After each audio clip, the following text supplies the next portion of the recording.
past is going to come up when heaven is quiet. Jesus left so many important things to women. You have this gritty faith about you that does not let go.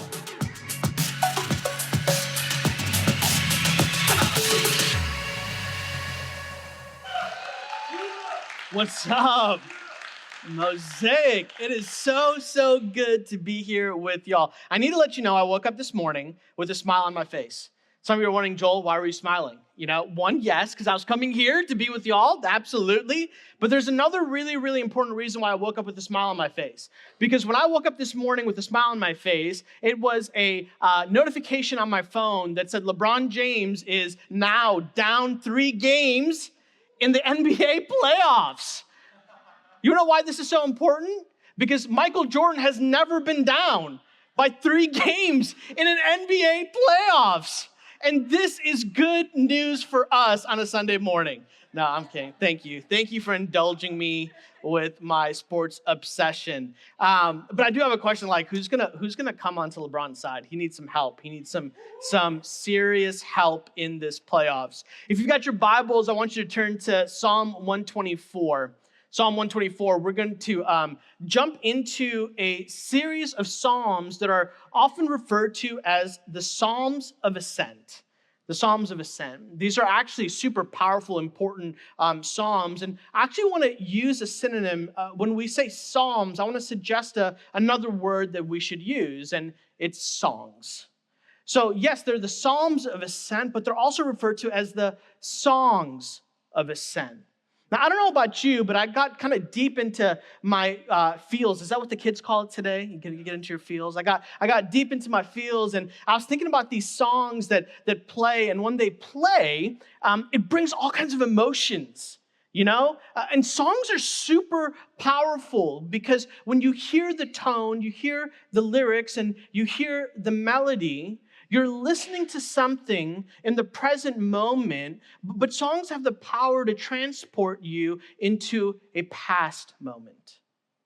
It's almost like you can relive the moment that you first heard that song or the situations that you were in when you would often listen to those songs. I don't know about you, but the kids back in the day, when they wanted to impress a girl, they would burn these CDs with their favorite songs on them.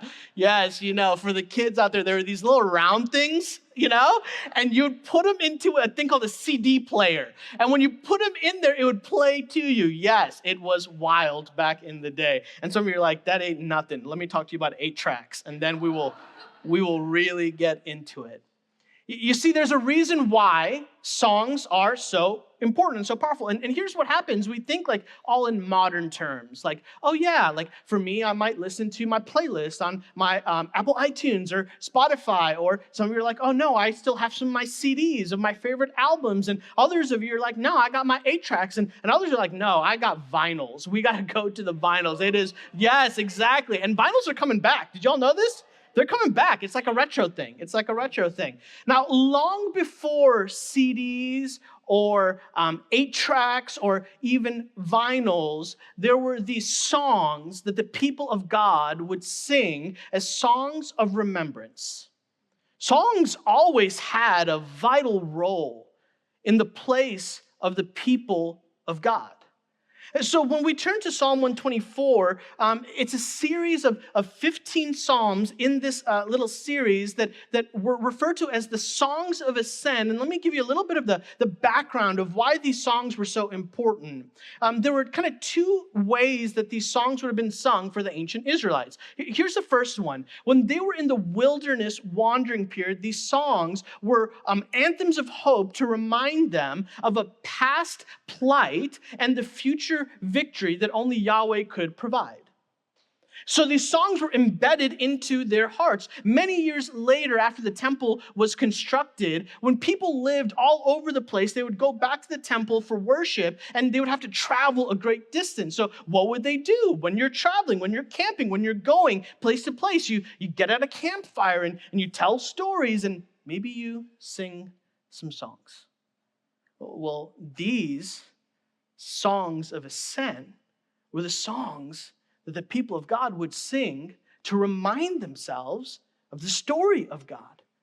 Here's another really interesting fact about the Psalms of Ascent. My favorite place is Israel. I've been to Israel 3 times now. And when you go up to the temple, the temple actually has, this is wild, 15 steps. Well, how many Psalms of Ascent are there? There are 15 of them. So there was this tradition that the Israelites, they would go into the temple to worship. The tradition says this is found in the Mishnah, that they would take a step and they would stop and they would sing a song of ascent. And then they would take another step and they would pause and they would stop and they would sing a song of ascent. And they would do this, step 3 and 4, until they finally get to 15. And some of you are wondering, Joel, that's going to take too long. Like, don't we want to get into the temple to worship? You see, this is an indication of how we have bought into a society, into a culture that cares more about the destination than the journey to the destination. Well, and here's the question we got to ask ourselves. What good is it to get to a destination when the person you are at the destination is not the person you want to be? And this is what Yahweh's doing with his people consistently. He's letting them know that the journey is actually identity forming. And it's important for us to take a step and to pause and to rehearse the story of God in our lives, and to take another step and to pause and just remember the faithfulness, the covenant-keeping God who acts in human history, because if he acted in the past in a certain way, we can have this confident assurance that, he's going to keep acting in that way in the future. Patience, position, waiting. It's all wrapped up in these 15 songs of ascent. And so I want to make the suggestion that when we open up the songs of ascent, what we're actually doing, we're singing songs. And what are these songs intended to do? These songs of remembrance are intended to reframe the mind, orient the heart, and direct the steps of the people of God. In other words, these songs were aimed at the whole of what makes up a human: our mind, our hearts, and our actions. Now, growing up, I got to be honest with you, I had a really big mouth. Ironic how God's using me now, right? Like wild. Now here's the problem, right? Like, I grew up in a context where there weren't many Indian kids around. Like, I was one of the minorities among the minorities. And so I learned really quick, like, in order to not get made fun of, you got to make fun of first, right? Like a crucial survival discipline for any kid. And so I learned to become witty. And so if I even had this inkling that you're about to make fun of me, like, no, I'm going to go first and I'm going to get you. But here's the problem. Back then, I was like, my same height, but much thinner, like much smaller, like I would get whooped real easily, right? This is why I'm taking Brazilian Jiu-Jitsu classes now. It's to make up for what happened back then. And so I would get terrified because my mouth would get me into trouble all the time. But what I actually had in these early elementary school days actually was a cousin. Now, my cousin, his name was Moses, and Moses was about 6'1" by the time he was in 7th grade. He was a monster of a human being, just a giant, a gentle giant. And here's what would happen. I would get myself into trouble, and I would talk mass and get myself in all kinds of chaos, and these dudes would come, they're going to get ready to beat me up, and all of a sudden Moses would come down the hall. And they would look up and be like, oh my goodness, you've got a brown giant behind you over there. And I go, yeah, that's my cousin. And Moses would come and he would get me out of the mess that I got myself into. And so eventually what ended up happening was people knew that Moses was on Joel's side. So my mouth got me into trouble, but Moses got me out. Now here's the question I have for us today. Who is on your side? Like, don't we long to have somebody who's on our side?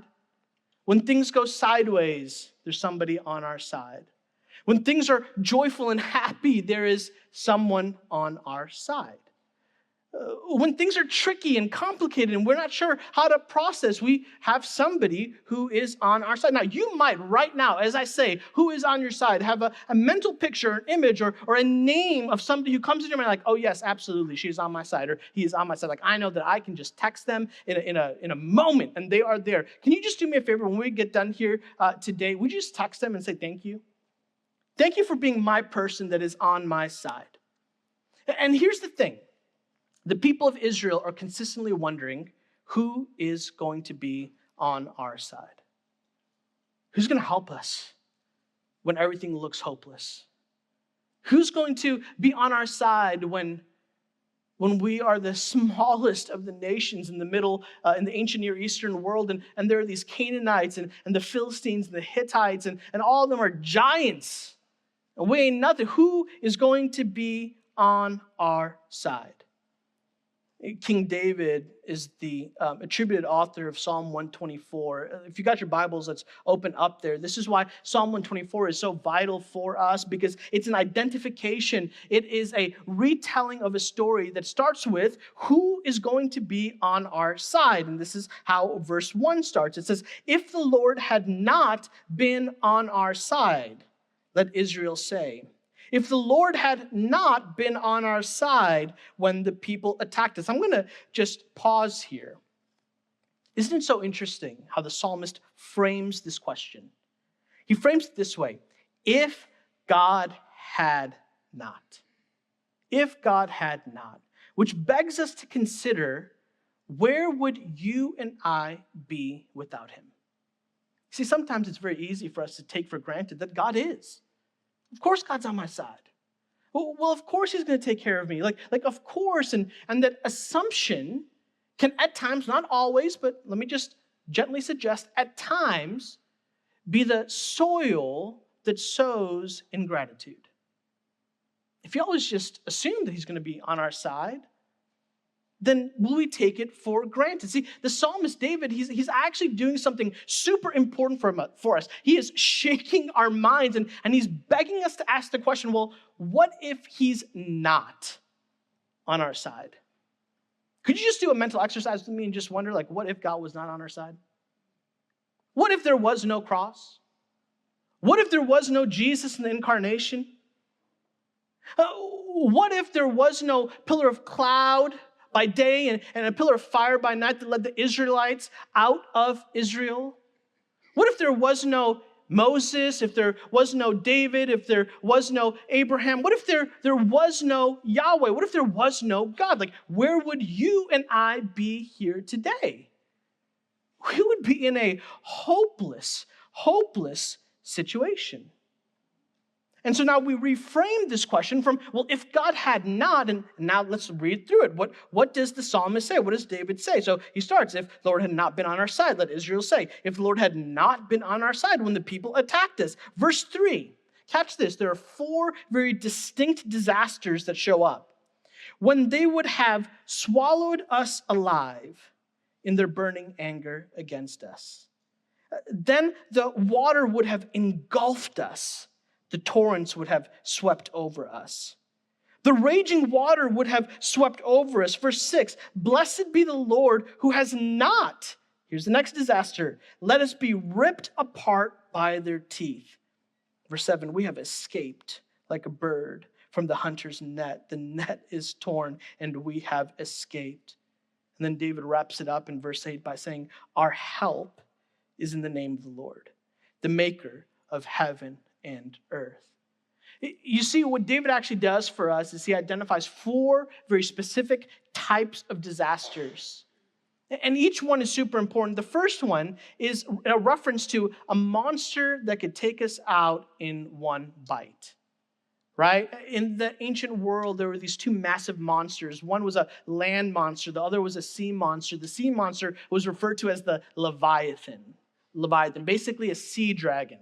An absolute terror. The other one is a behemoth. The behemoth was a land monster. These 2 images were images of death and destruction. And with one bite, they could take out the people of Israel. These were the types of scary stories you would tell little kids to get them to act right. If you need a story, next time, just tell your kids about the Leviathan or the behemoth.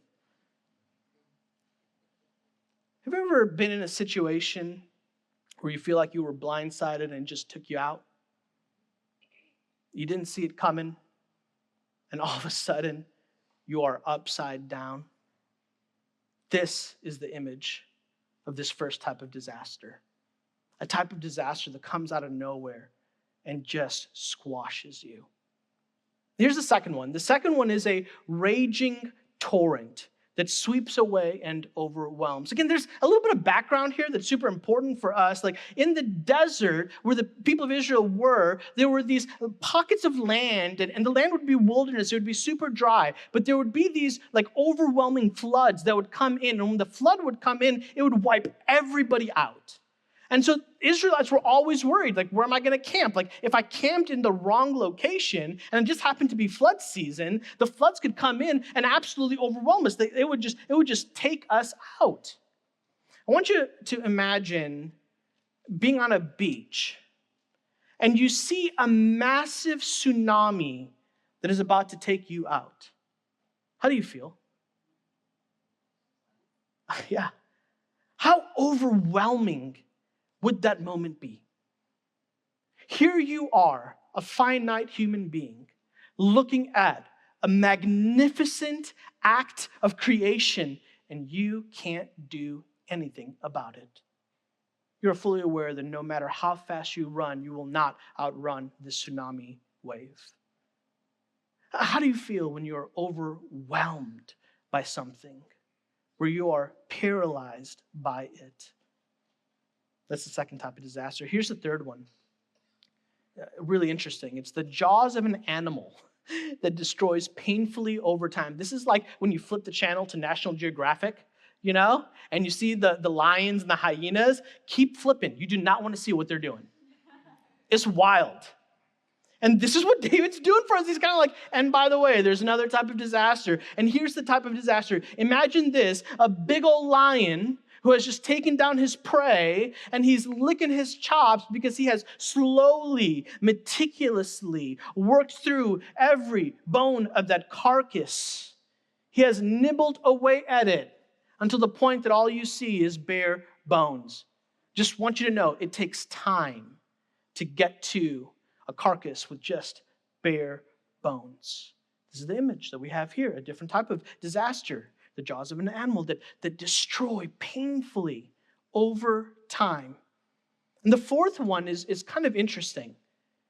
We move from images of creation to an image of something that creation created. So here we have it. The net of the hunter, or the snare. There's an ancient inscription, this is kind of wild, that the Assyrian king Sennacherib, he boasted when King Hezekiah in the Old Testament was basically being overwhelmed by this king. And this is what Sennacherib said. He said that he, the king, I shut him up like a caged bird within Jerusalem, his royal city. In other words, the king's like, I got you. You're trapped. Like a hunter who set up a snare and the animal is caught within it. I love Psalm 91, verses 3-4. The psalmist says this, for he, God, will deliver you from the snare of the fowler and from the deadly pestilence. So this fourth image is the image of being caught and you can't get out. You're stuck and there ain't no way out. It is being totally cornered. Now, remember I said that these psalms are songs of remembrance. They're intended to recall past moments. As I was reading this, I kind of had this thought, like, I wonder if when the Israelites were singing this song, they were reminded of their shared history. Like, I wonder, maybe when they sang that line about the monsters, the Leviathan or the behemoth, they were thinking about wild animals in the wilderness that could just wipe them out. Or maybe the idea of the raging sea and the torrent, they were reminded of the Red Sea. And during the escape out of Egypt, how maybe if God didn't intervene, the waters could collapse on them, but instead it collapsed on the Egyptians. Or maybe the imagery of the animal slowly ripping its prey apart, it might be the past story of the Israelites in captivity. year after grueling year underneath oppression and suffering.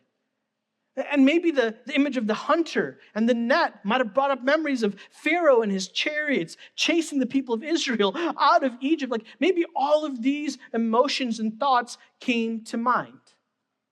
A quick note, each of these disasters that the psalmist puts out in front of us is a specific image. One is a sea monster. Well, God created it. The next is the image of the seas. Well, God created the seas.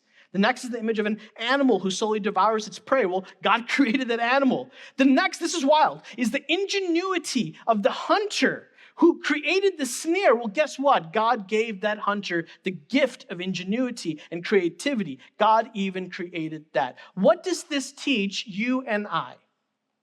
It's super vitally important. When you and I are in the midst of these types of despair moments, these disaster moments, when we're full of doubt, we've got to learn to train our hearts to turn to the creation, to turn to the maker of creation, not the things that the creator has made. When you and I are in the midst of doubt, we have to be super careful that we don't turn to the creation to save us, but we turn to the creator. Now, y'all are like, Joel, I need some help, dude. Because I am not an ancient Israelite. I am not camping out in the wilderness. I'm not worried about no fairy tale behemoth or leviathan. Like, help me understand why any of this should make any sense to me now, today. Well, I actually think there's a lot of connection. Remember, these are images. And each of these images have a modern day relatability. Think about this. What are those things in our lives that can feel like they take us out in the blink of an eye? I was reading the other day about one of the most tragic things I've read recently. There was a couple who had just gotten married. You might have read it. It was on the news. They had just gotten married. Like literally out, like just got married. They're on a golf course. And they got on a golf cart together. And they just got married. And as they were driving their golf cart, like away, probably to go and spend the night together, a drunk driver hit him, killed the wife, the new bride, and seriously injured the groom, the husband. She died on the spot. A few days later, he ended up having to go home. You know what the first act that this husband, newly married husband, groom had to do? Is plan the funeral for his wife. I don't think they had that thought as they were exchanging wedding vows just an hour earlier or so. You see, in a blink of an eye, something could take you out. What are those things that overwhelm us? I don't know about you, but grief and sadness have a way of overwhelming us. Grief and sadness have a way of being that tsunami that we're staring at, that we know is going to overcome us, and it doesn't matter how fast we run, we just can't seem to get away from it. It's overwhelming. How about things that slowly undo us over time? Things like sickness and cancer. In the last 6 months, I've lost 3 friends that I've known very close to me due to different types of cancer. For one, it took 2 years. The other, it took 3 years. And the other, it took 4 years. Slow, over time, like a vicious animal, just destroying a person. Now, here's what I wish the scripture said. I'm just like committed to honesty at all costs with y'all. I wish what the scripture said is because of Jesus on the cross, good news, you never have to worry about tragic car crashes. Good news, you never have to worry about grief and sadness. Good news, you never have to worry about any type of sickness or cancer. But here's the challenge. We don't get the promise that Jesus prevents these things in our life, but what we are always assured of is that he will always be on our side through it. And this is so much more powerful. This is so much more helpful because the reality of sin and death on this fallen world. What better person to have on our side than the one who actually conquered sin and death? You see, the assurance of this truth, the hope, the comfort that we have is absolutely connected to what Jesus did on the cross. I want to actually go ahead and connect those four things to what Jesus did. On the cross, death attempted to take Jesus out in a bite. In one moment, that's what death tried to do.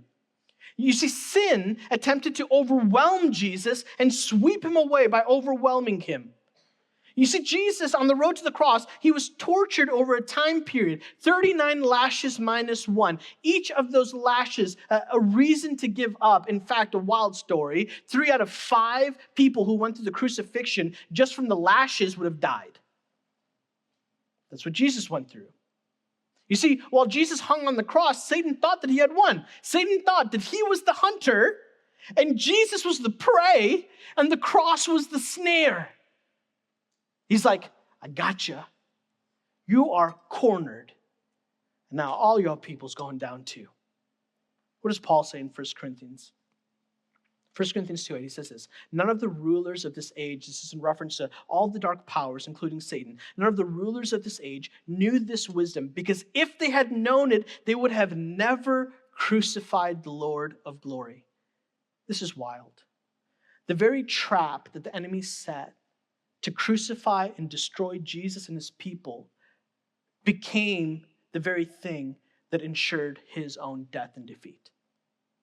1 Corinthians 15:54. It says this, death has been swallowed up in victory. Where death is your victory, where death is your sting. You see, of the 4 categories of disaster that we've just talked about, they're actually all systematically leading to one type of outcome that is like more overwhelming, more disastrous, more critical than any of those 4 things. You know what it is? Death. Death. Death is the greatest fear of humanity. Death is terrifying. Death is paralyzing. Death can take you out in a bite. Death can overwhelm you. Death can slowly eat away at you over a period of time. Death can be a type of snare that catches you and says, I gotcha. But Jesus on the cross defeated death through death so that you and I today, if we put our faith and our trust in Jesus the Messiah, we no longer have to fear death.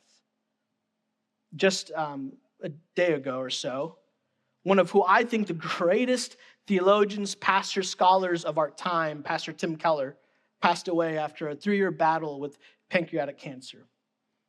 It gave him some time to really reflect on death and how this cancer had just been really robbing him of life and of opportunity in the future. And this is what Keller said about death. I want to just quote him for you.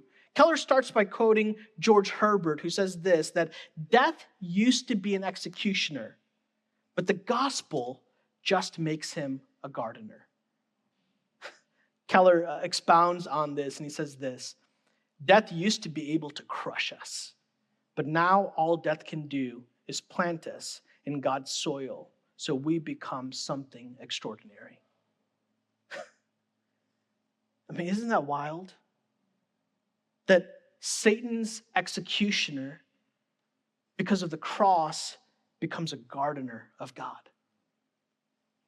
You see, Psalm 124, as we wrap up here, it reminds us of this incredible truth that God is on our side. And we're left with this tension. And the tension isn't a promise that we won't have fears, that we won't have pains, that we won't experience disasters. That's not the promise. And if that was the promise, you and I could all honestly look at God and be like, you're a liar. That ain't right. Because I have fears. I've got pains. I've got disasters. Like help me process that. That is incongruent with my lived experience. Good news. The scriptures never promise you that. But what the scriptures do promise you is that Jesus is on our side. The good news is that we will make it through because Jesus made it through. And here's the thing. Sometimes, yes, God does save us from those disasters. And at other times, God saves us through them. Regardless, God is on our side. And this is eternally good news for those of us that turn to Jesus and put our trust in him. Let's turn back to Psalm 124, verse 8. This is how David closes this entire thing out. He says this, our help, the Hebrew word here is ezer. It's a word that's used to describe a king who comes to the aid of a fellow king who is in total despair. Imagine being on a battle and all is lost. You know that the end is impending. And then, at the top of the hill, you see your friend, another king and his massive army. If y'all are Lord of the Rings fans, you know what scene I'm talking about with Gandalf, right? At the very top. And all of a sudden, the darkness is a brilliant light, and he comes down and crushes those orcs. It's the same image. Jesus is on our side. The darkest day of human history became the brightest hope for you and I. Our help, our ezer, our king is on our side. And here's really, really good news. Of all of those lists of 4 things, of all of the created things, God is the creator. That's why David says he's the maker of heaven and earth. So today, as you and I walk through hard realities, despair, fear, we might be facing one of those 4 things. We might be facing something that could take us out in a moment. We might be facing something that is overwhelming or long-enduring type of suffering. We might feel like we got trapped up in a snare. I want to give you just this good news that Jesus is on our side. And sometimes he'll save us out of those things, and sometimes he'll save us through them. But regardless, he is always with us. We're going to move into a time of reflection and response. And some of us, we just need to process through it and spend some time with the Lord and just be like, hey, help me navigate this. And so if you want, we've got a section for communion. We've got a section where you can light a candle, and at the cross where you can pray. You can respond to God. And if you need help, if you need him to be on your side, read through Psalm 124 one more time. And just know that this promise is confident assurance that's available to you today. Let's pray.